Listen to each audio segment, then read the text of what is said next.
They threw soda on a black woman at work. Her billionaire husband walks in and fires everyone.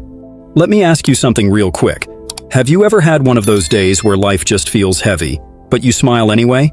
Like deep down, you're tired of holding it all together, but you still show up because that's just who you are? Type where you're watching from in the comments. I want to see where my people are tuning in from. And if you love stories like this, stories that make you feel something, stories that hold up a mirror to life, type 1 in the comments. But if you don't, hey, type 0, so I can do better next time and give you something you truly care about. And listen, if you're new here, or even if you've been around for a while but never hit that button, go ahead and subscribe to Mr. Alex Stories. This is where the truth gets told. No filters, no fluff, just stories that cut deep. That morning felt like any other. I showed up to the bakery right before sunrise, just like I always did. The air was cool, smelled like fresh dough and burnt espresso. That place, it wasn't perfect, but it had a rhythm. A quiet kind of peace, like a small-town heartbeat where everyone knew everyone. Or at least they thought they did. I tied on my apron, slipped behind the counter, and gave my usual soft smile to the regulars. They loved me. The customers did. Said I had the warmest energy, like the kind that makes you feel at home. But the people I worked with? Not so much. There was this one girl, Haley, always quick with a backhanded compliment, always ready with a laugh when someone messed up, and somehow I was her favorite target. Every shift it was like walking on a floor made of glass, trying not to step wrong, trying not to make noise, and still, I kept showing up. Nobody knew much about me outside of work. I didn't talk about my personal life. No wedding ring, no pictures on my phone screen, no "good morning, babe" on speaker. People assumed I was just another lonely girl baking muffins and wiping tables. But what they didn't know, what none of them saw coming, was that the man I loved most in this world, the one person who truly saw me, was about to walk through those doors. And when he did, the whole room changed. Before I take you through what happened next, trust me when I say this, what you're about to hear isn't just a story, it's a lesson, a truth, a warning. So grab something to drink, sit back, and let me take you there. She moved through the world like someone carrying invisible weight, still smiling, still shining. That was Jasmine. Every morning she brought something sweet from home, banana bread, lemon cookies, snickerdoodles. Said baking helped her think. But you could tell she didn't just do it for herself. She liked watching people's faces soften when they took a bite. Like maybe, just maybe, she could make their day a little better, even if hers was falling apart quietly behind her eyes. There was this older couple that came in every Tuesday and Thursday, sat in the corner near the window, always asked for Jasmine. The woman had arthritis and the man couldn't hear too well, but Jasmine treated them like royalty. Warm blanket tucked behind the woman's back, tea steeped just the way they liked it, never rushed, never fake. Real care, the kind most people forget how to give. And then there was Eli, the new dishwasher, barely 19. Wild hair, wide eyes. You could see he looked at Jasmine like she was some kind of angel in an apron. She'd bring him dinner rolls when he forgot to eat, taught him how to fix the milk steamer when it jammed, even helped him rewrite his resume during a slow shift. He called her Jazz, short, familiar. You could tell he felt safe with her, but it wasn't just the kindness she gave. It was the quiet strength underneath it. I watched her fix that old coffee machine in the back, the one that everyone else swore was beyond saving. She wiped off her hands, tied her hair up, and said, "It's just a clogged filter. People give up too quick." That line hit me harder than I expected.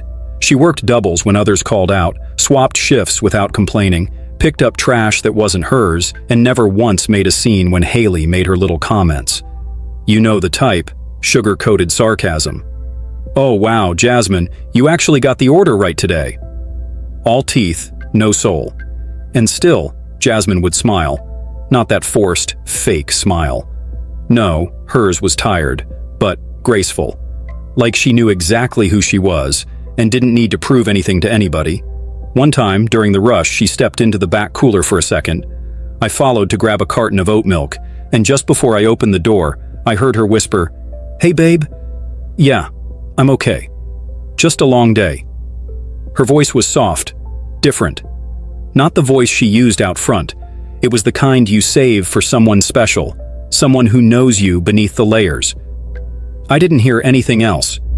She ended the call quick, wiped her eyes, and walked back out like nothing happened. That's when I realized Jasmine wasn't alone. She had someone. But whoever he was, she kept him far from this place.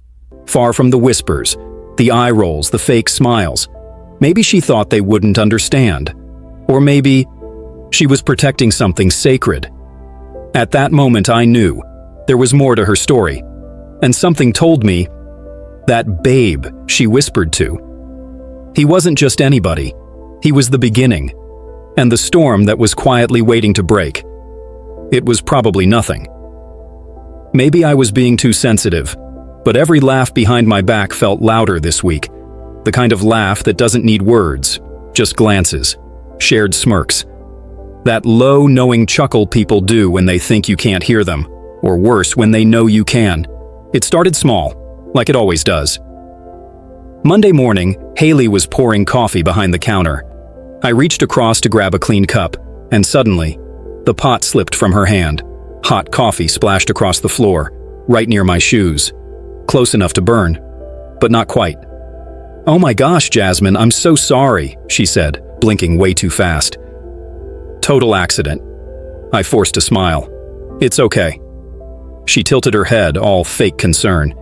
"You might want to, move quicker next time, though." That could have been bad. Then she laughed, and so did Darren, our manager, who just so happened to walk by at that exact moment. I looked at him expecting something, a word, a warning, anything. But he shrugged. "Don't be dramatic, Jazz. It's just a joke." Right, a joke. Because jokes leave you with soaked socks and a lump in your throat. 2 days later, it happened again. Same spill, same giggle, same dismissive wave from Darren.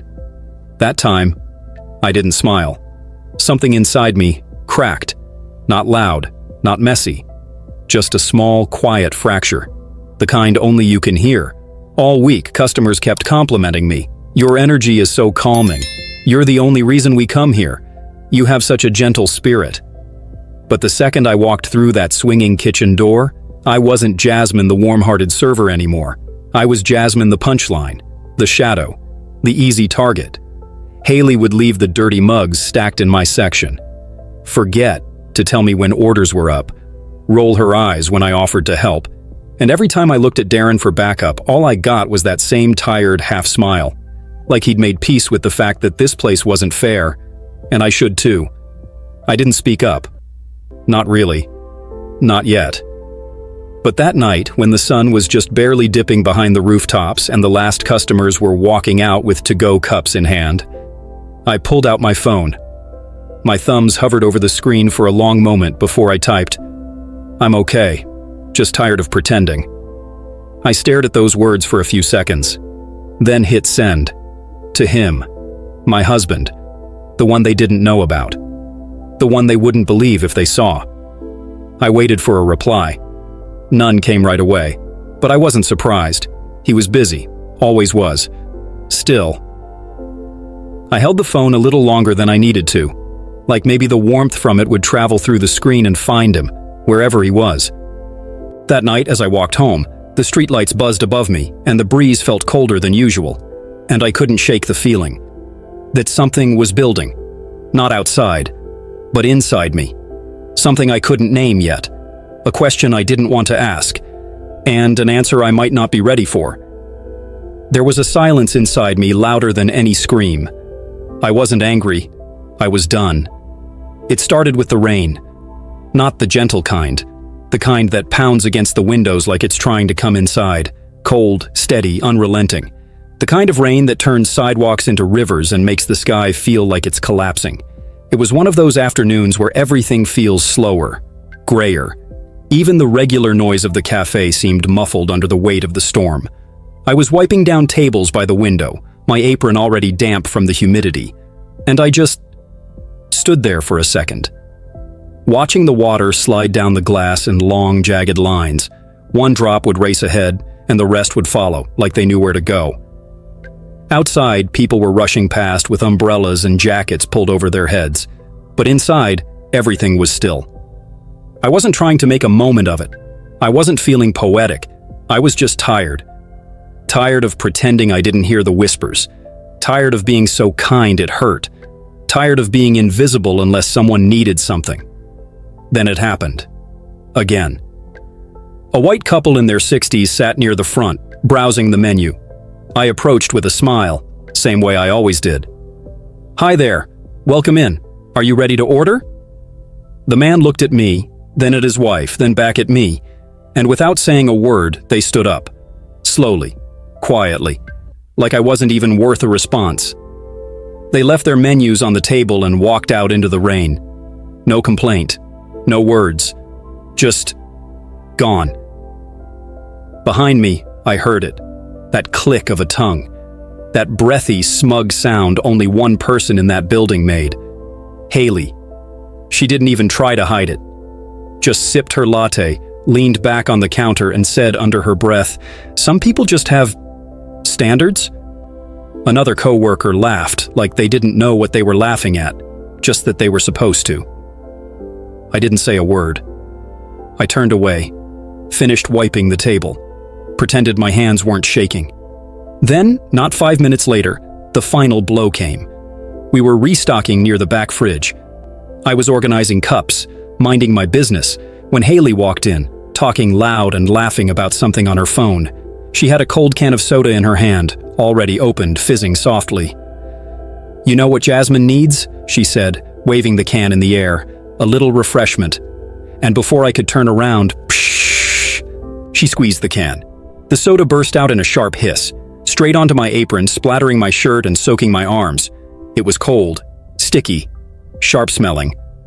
The room went quiet for a second, then burst into laughter. One of the baristas, Evan, whispered behind me, "It's just a prank, relax." I didn't speak. I didn't flinch. I didn't even blink. I just stood there, soaked, staring at the sticky streaks running down my apron. My hands were clenched, but not in anger. I felt nothing, not rage, not fear, just hollow. The kind of hollow you feel when you've given all your grace away and there's nothing left to patch the cracks. I walked away, slowly. No words, no outburst. Just the sound of my shoes sticking to the floor as I moved toward the back. I reached the bathroom door, pushed it open, closed it gently behind me, and leaned against it, breathing, not crying. I couldn't even cry. There was something inside me that had already shut down, something sacred, something too tired to explain itself anymore. I looked in the mirror, soda dripping from my collarbone, apron stained, eyes dull, and in that moment, I didn't see myself. I saw the version of me they thought I was. Small, powerless, forgettable. And then, just beneath the surface of that broken reflection, I remembered something. Who I really was, and more importantly, who I was married to. But I said nothing. Because when your spirit breaks quietly, the rebuilding starts in silence too. I stayed in that bathroom longer than I meant to. Maybe 5 minutes, maybe 10. Long enough for the soda to dry into a tacky mess on my skin. Long enough for my hands to stop trembling. I didn't fix my hair, didn't wipe the stains. I just adjusted my apron, took one deep breath, and stepped out. The laughter had died down. The air felt heavier now, like even they knew they'd crossed a line but didn't have the nerve to say it out loud. I walked straight past the counter, past the register, past the clock-in sheet. No eye contact, no words, just silence, the kind that makes people uncomfortable because they don't know if it's strength or surrender. I went to my locker, opened it slowly, and started packing up my things. One by one, my thermos, my little notebook, the scarf I kept for late-night shifts. Eli, the dishwasher, peeked around the corner. His eyes were wide, nervous. He didn't say anything. He didn't have to. He just stood there, watching like he knew something was coming, but wasn't sure what. And then, of course, Haley. She leaned against the break room wall, arms folded, sipping another soda, probably warm this time. "You quitting over a little splash?" she said, snorting. "Come on, it was just a joke. God, you people are so sensitive." A few others chuckled, not loud this time, not bold, the kind of laugh people do when they're trying to hide their own discomfort. I didn't even look up. I just zipped my bag and said quietly, "I'm taking a break. And maybe it was how calm I was. Maybe it was how still my voice sounded. But the room went silent again. Then, buzz. My phone vibrated in my pocket. I pulled it out, still kneeling by the locker. A message. I'm here. Front entrance. I saw everything on the security feed. I froze. I had almost forgotten. Months ago, after the second time someone accidentally left a racial slur written in the staff notebook, I had cameras installed. Quietly, discreetly, just for my peace of mind. My husband paid for them. Told me, you shouldn't have to prove your pain, but if you ever do, I want you protected. And he had access to the feed. Always. I never thought he actually watched it. But today, he did. I stood up, staring at that message, heart pounding. Part of me felt heat rise in my chest. Not anger, not shame, just this mix of protection and dread. Because I knew what kind of man he was, what kind of power he held. And if he was here, it wasn't for drama. It was for me. I turned slowly, looked around the cafe. They were still laughing, still talking, still assuming I was nobody, still assuming I didn't matter because I never made noise, never pushed back, never showed off. But they had no idea who had just pulled up outside. And suddenly, I didn't know what I wanted anymore. I didn't want revenge. That's never been who I am. But I did want something. Dignity. Not just for me. For every quiet woman who smiled through humiliation. For every person who swallowed disrespect just to keep their job. For every moment I thought being graceful meant letting people step on me. I slipped my phone back in my pocket and stood there, perfectly still, perfectly calm. I looked at the clock. 2:17 p.m. The same time I usually restocked the display cookies, the same time I usually helped with afternoon cleanup. But today, I wasn't cleaning up anyone else's mess. Today I was walking out of it. But first, I needed to face it. One last time. I heard the bell over the door chime before I even saw him. The chatter died almost instantly. The air shifted, thick with surprise and a hint of something unspoken. And then he appeared, tall, calm, impeccably dressed. A presence that didn't ask for attention but commanded it. Marcus, my husband. The man behind the quiet texts, the whispered, "I'm here" messages. The voice on the other end when no one else understood. A billionaire tech CEO, a fact I'd never shared at work. Because Jasmine was just Jasmine there. No luxury, no headlines, just a woman trying to survive her day. He walked toward me slowly, unhurried, no anger in his steps, just steady confidence. Without a word, he slipped off his coat and draped it gently over my shoulders. The weight was heavy, not just the fabric, but everything it meant. I glanced around, every pair of eyes locked onto us. Whispers rippled through the room like a low storm. Marcus cleared his throat and spoke, his voice calm but cutting through the silence like a knife. "This woman is my wife, and I just watched you throw soda on her like she was trash." The words hung in the air, sharp and undeniable, a silence so thick it pressed against your skin. He turned slowly to the manager, Darren, the same man who brushed off the insults, the spills, the humiliation. "You're fired." He didn't stop there. "All of you who laughed," eyes sweeping over the small crowd, "fired." He pulled out his phone. "Security has already locked your systems. Your access is revoked. Your pay is on hold pending investigation." The crowd gasped. Some opened their mouths to protest, but his presence, his authority, crushed every word before it could leave. Then Marcus looked back at me, his eyes softening. "You deserve better." His hand brushed my arm lightly, a quiet promise. And they're about to learn why. In that moment, standing there with the coat wrapped around me, I felt something shift inside. Not just relief. No, it was deeper than that. Validation, recognition, power. They had treated me like invisible, like less than. But this moment, it was a loud declaration. I was not alone. And the people who tried to break me, they would face the consequences. But underneath it all, in the quiet corner of my mind, I wrestled with a swirl of emotions. Pride in his strength, sadness for the cruelty I endured, and a lingering question. How had I hidden this life, this love, from everyone? The truth was out now. No more pretending, no more hiding. And yet, the story wasn't over. Just as Marcus finished, I felt a strange calm settle over me. I looked up at him, steady, strong. But then my eyes drifted around the room, faces frozen in shock, some sneering, others ashamed. And in that moment, something inside me shifted. I took a step forward and gently touched his arm. "Stop," I said softly, my voice barely above a whisper but filled with quiet strength. "I don't need them to suffer. I don't want revenge." I looked each of them in the eye, the ones who'd laughed, the ones who'd looked away, and I said, "I just wanted them to see me. Just once." The room was still. Marcus met my gaze and nodded, understanding something deeper than words could say. Together we turned and walked out, not as victims or aggressors, but as two people who'd chosen something different.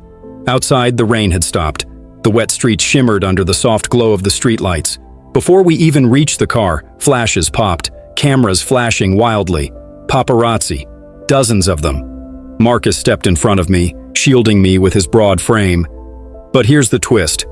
I later learned he had called them himself, not out of ego, not to make a spectacle, but to tell my story, to show the world what had really happened behind closed doors, the story I'd hidden, hoping no one would notice.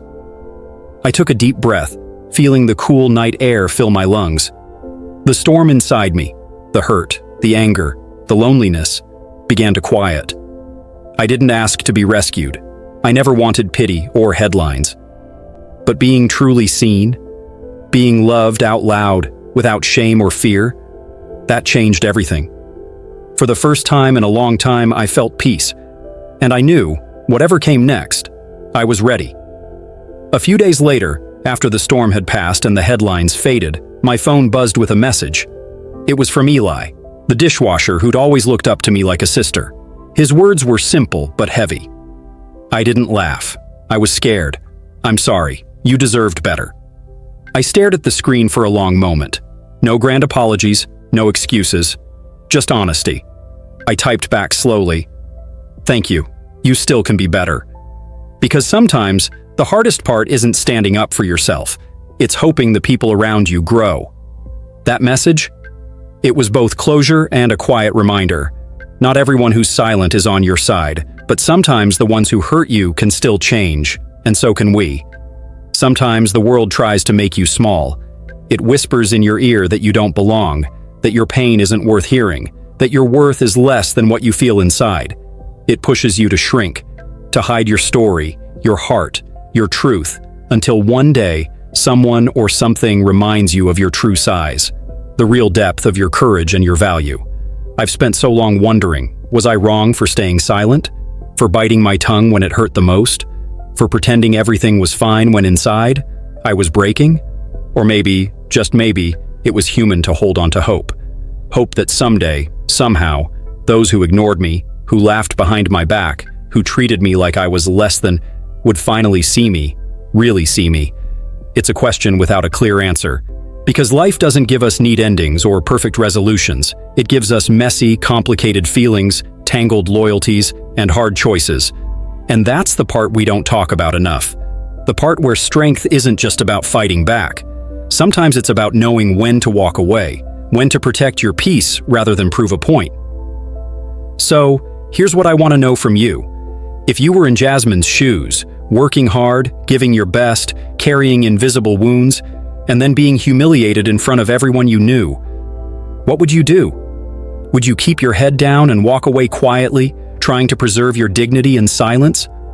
Or would you stand tall, raise your voice, and make sure the whole world knows exactly who you are and what you deserve? There's no judgment here, just real talk.